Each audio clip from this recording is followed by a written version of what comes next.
Bismillahirrahmanirrahim. Assalamualaikum warahmatullahi wabarakatuh. Waalaikumsalam warahmatullahi wabarakatuh. Bulan. Iya, Bu Opi katanya hari ini akan melaksanakan observasi di kelas Ibu. Iya, betul sekali, Bulan. Iya. Kalau boleh saya tahu tujuan pembelajarannya mengenai apa, Bu?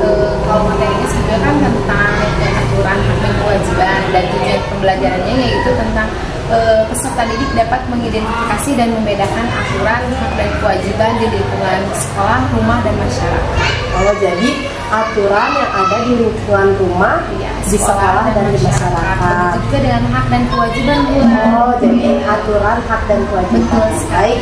Kalau begitu, nah pengembangan apa yang ingin Ibu capai pada proses pembelajaran Ibu? Sebetulnya saya ingin lebih ke peserta didik itu aktif. Iya, betul sekali. Iya.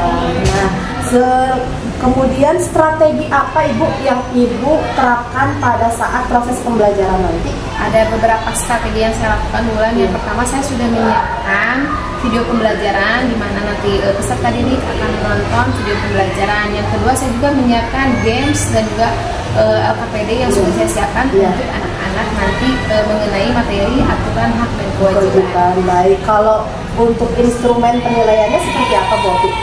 Ada beberapa instrumen penilaiannya. Yang pertama yaitu yang tulis dan observasi. Observasi berarti menggunakan LKPD juga caranya. Ya, baik, Bu Opi. Nah, ada catatan-catatan apa yang kendala saat Bu Opi membuat rancangan proses pembelajaran ini? Mungkin saya harus membuat LKPD yang menyesuaikan, di mana ada beberapa siswa yang mungkin di situ kan saya harus membuat untuk semua peserta didik. Untuk semua peserta didik, berarti ini peserta didiknya dalam hal ini dikelompokkan seperti itu, Bu? Sebetulnya secara globalnya, namun saya buat kalimat-kalimat yang sederhana di mana ini dapat mudah dipahami oleh semua peserta didik, baik yang visual, baik yang auditori dan audiovisual. Oh, begitu, Bu Opi. Berarti pendekatannya terdiferensiasi. Betul sekali, Bulan. Ya, untuk mengecek kemampuan peserta didik itu sesuai dengan kebutuhan mereka masing-masing. Ya. Baik, Bu Opi, nanti bolehkah saya lihat dalam proses pembelajaran Bu Opi? Silakan, Bulan, boleh sekali, Bulan, dengan senang hati. Ya, kalau begitu terima kasih, Bu Opi. Mangga, Bulan, sama-sama. Ya, assalamualaikum warahmatullahi wabarakatuh. Waalaikumsalam warahmatullahi wabarakatuh.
kali ini saya akan melaksanakan pasca observasi bersama Bu Opi sebagai guru yang saya observasi dan Miss Win sebagai pengajar praktik di sini.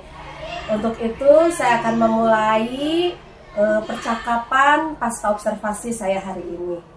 Ya, bisa kita mulai? Ya. Baik. Selamat pagi Bu Opi. Selamat pagi Bu Ulan. Iya. Bagaimana kabarnya hari ini Bu Opi? Agak sedikit flu. Agak sedikit flu. Iya.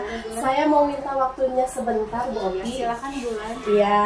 Nah, bagaimana nih kemarin minggu kemarin ya setelah Bu Opi melaksanakan pembelajaran di dalam kelas, bagaimana perasaannya? Alhamdulillah lancar dan saya bisa melaksanakan sesuai dengan tujuan pembelajaran yang saya buat. Oh, sesuai dengan tujuan pembelajaran yang sudah Ibu buat. Nah, kalau begitu, apakah ketika saya masuk sebagai supervisi ya, observasi di dalam kelas Bu Opi, apakah terganggu seperti itu Bu Opi adanya kehadiran saya? Tentu tidak, merupakan sebuah pembelajaran karena dimana saya bisa mengevaluasi Oh iya Bu Opi, bisa Bu Opi ceritakan kembali bagaimana proses pembelajaran di kelas Bu Opi minggu kemarin? Saya menggunakan materi pembelajarannya itu dengan materinya, di mana materi yang saya akan adalah materi aturan hak dan kewajiban. Iya. Ya. Dimana di situ saya buat seperti games, SPP juga, dan juga membuat LKPD yang dimana anak-anak nanti akan antusias dalam mengisinya. Begitu.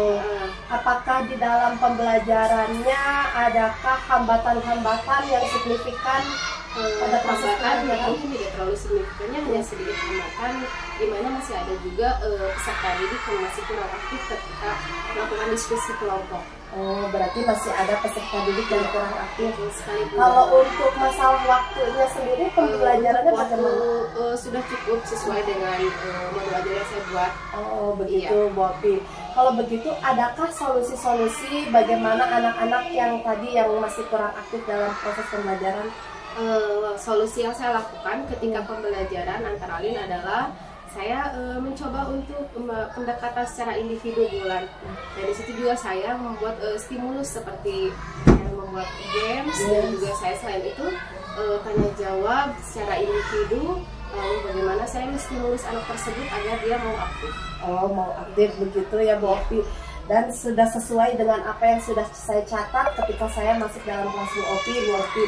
Nah, untuk itu kapan ya Bu Opi akan melaksanakan pembelajaran kembali yang kemudian diperbaiki hambatan-hambatan yang sudah ada di dalam pembelajaran? Insya Allah di minggu ini bulan, dalam waktu dekat ya, dalam minggu ini ya Bu Opi. Kebetulan juga jadi ada pelajarannya juga, jadi di situ saya akan mengevaluasi dan juga melakukan strategi yang nanti akan saya lakukan. Oh iya, strateginya seperti bagaimana Bu Opi? Mungkin kayak di langkah pertama ya, bulan saya pendekatan secara individunya, saya juga melakukan stimulus kepada peserta didik yang masih kurang aktif, dan juga tetap ya mengajak teman-teman yang lainnya juga menjadi tetap sebaya juga. Oh, menjadi tetap sebaya sekali. Baiklah Bu Opi, terima kasih atas kesempatannya. Mudah-mudahan proses pembelajaran Ibu ke depannya bisa lebih meningkat aja Bu Opi ya. Anak-anak yang masih kurang aktif bisa lebih aktif kembali. Terima kasih waktunya Bu Opi. Bagaimana Miss, ada umpan balik dari mesin sendiri? Dari observasi ini yang pertama, saya mau nanya nih ya. Kalau barusan mendengar dari cara, teknik, kata-kata, persis itu kan sesuai dengan alur cerita. The question is, apakah dalam faktanya itu dilakukan melalui tahapan alur cerita? Betul. Sudah dilakukan. Sudah. Oke. Faktanya? Ya. Oke. Good. Itu kan yang diharapkan seperti itu. Nah, tapi apakah semua coaching harus dilakukan dengan dengan teknik tirtanya berurutan? Bisa di juga ya, tergantung kondisi ini. Ya, jadi terima kasih. Kita sudah dapatkan bahwa tidak semua teknik coaching itu menggunakan alur tirta secara berurutan, karena ketika pada kenyataan kita berhadapan dengan teman, terus tingkat kedekatan, kedekatan kita itu sudah akrab. Terkadang dengan bahasa formal itu malah akan menjadi kita kaku dan agak-agak terikat. Nah, ketika ada kaku dan terikat, tujuan coaching biasanya seperti pada ambiar. Betul nggak? Betul, Miss. Ya. Jadi bukan balik dari saya sih sebenarnya gini, apa yang dilakukan sekarang dengan dokumentasi ini melakukan sesuai dengan teori alur tirta, teori coaching, itu idealisnya. Lalu bagaimana pelaksanaannya di lapangan? Nah, di lapangan sebagai guru penggerak atau guru, kalau menurut saya tidak sebagai guru penggerak, juga semua guru itu jangan lupa kita punya pendekatan personal approach humanisme. Artinya ketika kita sudah dekat banget, coaching tidaklah harus selalu dilakukan dengan warna. Ya, ternyata dalam obrolan sehari-hari terkadang tanpa sadar kita coaching sama teman. Betul. Mungkin tidak dokumentasi. Ya. Nah, kalau misalnya formalitas coaching biasanya dilakukan kapan? Saat supervisi. Betul. Terus hakikat coaching sebenarnya setelah kita mempelajari ya. Maaf, saya bukan ini, hanya ingin menyamakan persepsi ya. Nah, hakikat coaching sebenarnya apa sih? Evaluasi pembelajaran. Ada satu poin yang katakanlah paradigma lama. Dari kalau lama habis supervisi, kira-kira ketika supervisor kita datang terus nanya-nanya, nervous nggak? Nervous. Takut ya? Iya. Kenapa? Karena mencari-cari kesalahan. Tak bisa. Nah, itu hal yang biasa kita lakukan. Iya.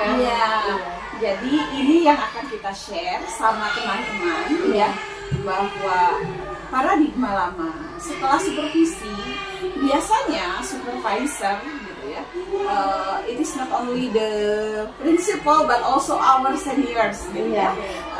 Kadang-kadang mencari kesalahan, investigasi, betul kan? Betul. Investigasi, terus interogasi. Nah, iya, mana itu ini gitu nak? Kedahnya kia gitu. Itu paradigma lah. Tapi dari coaching ini we have something different. Di sini lebih humanisnya itu lebih timbul, apalagi kalau misalnya dalam tadi ya, kalau kita tidak menggunakan alur tirtanya bisa diacak kok. Bisa harus stay gitu. Jadi tidak kaku kan? Ya. Terus apa sih namanya kalau barusan bagaimana pembelajarannya itu kan kelihatan sekali. Sesuai instrumen. Sesuai instrumen, betul. Nah, tapi kan kalau dalam pelaksanaan it is not like that kan? Misalnya fleksibel ya dalam pelaksanaan. Coba biasanya tadi saya ngajar biasanya aduh ada yang kurang tadi saya. Budi memperhatikan nggak kekurangan saya itu? Nah, coba apa tuh? Saya melihat biasa saja. Tapi kalau misalnya masih belum puas terhadap kekurangan, coba ceritakan kekurangannya. Coba emang mungkin kekurangan anak paling tidak gitu ya. Oh, tadi saya kelewat kiki. Nah, itu sudah ada dialog ya. Nah, terus kata Budi teh ya, terus nanti kalau misalnya nanti ngajar nanti mau emang kan kumaha kan ada kekurangan. Ya, Pak, saya mau bikin catatan dia checklist pentingnya. Nah, apakah itu alur? Ada alur? Ada. Ya, tapi bahasanya mungkin lebih sederhana dan itu dalam faktanya. Kita kan karena ini direkam, nanti di-cut aja ya bagian saya. Karena itu direkam. Tadi yang